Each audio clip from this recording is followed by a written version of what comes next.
안녕하세요. 심리라떼에 오신 걸 환영합니다. 따뜻한 라떼 한 잔 내어드릴게요. 오늘 하루는 어떠셨나요? 혹시 무언가에 진듯하게 집중하기가 부쩍 어렵게 느껴지진 않으셨나요? 최근 옥스퍼드 대학이 선정한 올해의 단어 중에 브레인 롯이라는 게 있습니다. 우리말로는 뇌가 썩는다 혹은 뇌가 녹는다는 다소 무시무시한 뜻을 담고 있는데요. 이 현상의 주범으로 지목되는 것이 바로 우리가 무심코 넘겨보는 짧은 영상들, 쇼폼입니다. 손가락 하나만 까딱하면 15초 만에 재미와 감동을 얻을 수 있으니 뇌 입장에서는 가성비가 너무 좋죠. 이때 우리 뇌에서는 도파민이라는 신경 전달 물질이 나옵니다. 흔히 행복 호르몬이라 부르지만 사실은 기대감의 호르몬에 더 가깝습니다. 다음 영상은 더 재밌겠지? 하는 기대감이 우리를 쳇바퀴 돌게 만들죠. 문제는 우리 인생이 100m 단거리 달리기가 아니라 긴 마라톤이라는 점이에요. 긴 글을 읽어내고 지루함을 견디며 문제를 해결하는 힘을 인지적 지구력이라고 합니다. 그런데 쇼폼에 길들여진 뇌에선 이 지구력이 사라집니다. 그렇다면 이미 지쳐버린 우리의 뇌는 돌이킬 수 없는 걸까요? 여기서 아주 희망적인 심리학 이야기를 하나 들려드릴게요. 영국 런던의 택시기사들과 한 수녀님의 이야기입니다. 런던의 그 복잡한 2만 5천 개 골목길을 모두 외워야 했던 택시기사들의 뇌를 찍어봤더니 기억을 담당하는 해마가 일반인보다 훨씬 컸다고 해요. 뇌는 쓰면 쓸수록 변하고 강화된다는 뇌가소성이 입증된 순간이었죠. 더 놀라운 건 메리 수녀님의 사례입니다. 101세까지 사셨던 수녀님은 돌아가시기 직전까지 지팡이 없이 걸었고 기억력도 청년처럼 쌩쌩하셨대요. 그런데 사후에 뇌를 부검해보니 연구진은 경악을 금치 못했습니다. 수녀님의 뇌는 사실 알츠하이머, 즉 치매 말기 환자의 상태였거든요. 뇌세포를 파괴하는 독성 물질이 가득했죠. 의학적으로는 대소변도 못 가려야 정상인데 어떻게 수녀님은 그토록 총명한 삶을 살 수 있었을까요? 비결은 바로 뇌 속에 만들어둔 인지 예비능이라는 우회로 덕분이었습니다. 쉽게 말해 뇌의 밧줄 같은 거예요.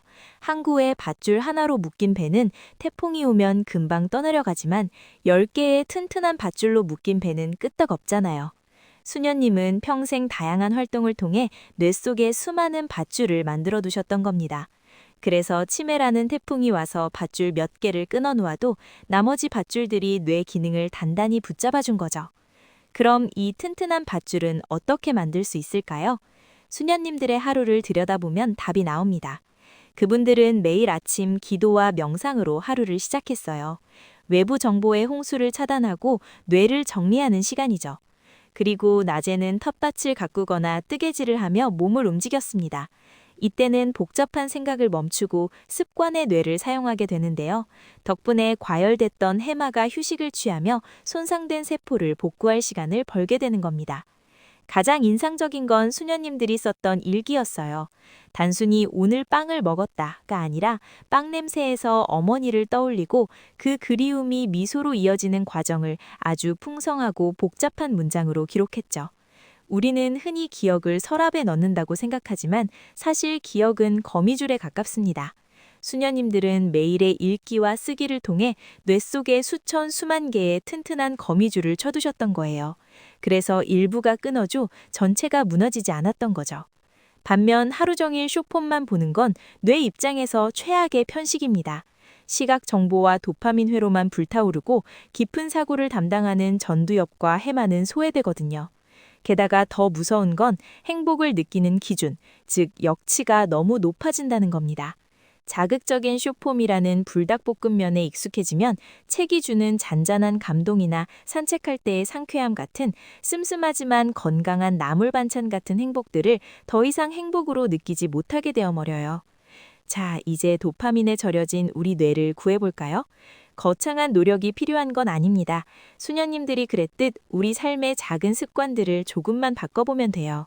첫 번째는 인지적 지구력 키우기입니다. 하루 딱 30분만 끊김없이 무언가에 몰입해보세요. 책 한 챕터를 끝까지 읽거나 긴 영상을 스킵 없이 보는 것도 좋습니다. 처음엔 좀이 쑤시겠지만 그 유혹을 견디는 순간 전두엽의 힘이 길러집니다. 두 번째는 디지털 디톡스입니다. 하루에 한 번은 스마트폰 없이 오롯이 내 몸의 감각에 집중해 보세요.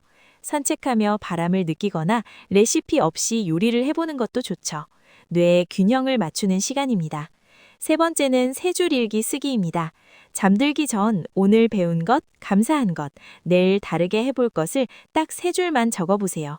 굴러다니는 하루의 기억구슬을 실로 꿰어 보석 같은 목걸이로 만드는 과정이 당신의 뇌에 튼튼한 거무줄을 만들어줄 거예요. 메리 수녀님이 100세까지 건강하려고 그런 삶을 사셨을까요? 아닐 겁니다. 그저 오늘 읽는 책이 좋았고 정원 가꾸기가 즐거웠고 매 순간이 의미 있었기에 그렇게 사셨을 거예요. 건강한 뇌는 덤으로 따라온 선물이었죠. 오늘 우리가 책을 읽고 일기를 쓰는 건 30년 뒤를 위해서가 아니라 바로 오늘 밤 나의 하루가 의미 있었음을 확인하기 위해서예요. 그렇게 쌓인 의미 있는 하루들이 당신의 뇌를 지켜줄 겁니다.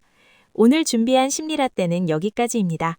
이 따뜻한 이야기가 당신의 마음에 작은 위로가 되었기를 바랍니다. 여러분의 구독과 좋아요는 저에게 아주 따뜻한 힘이 됩니다. 그럼 다음 영상에서 또 만나요.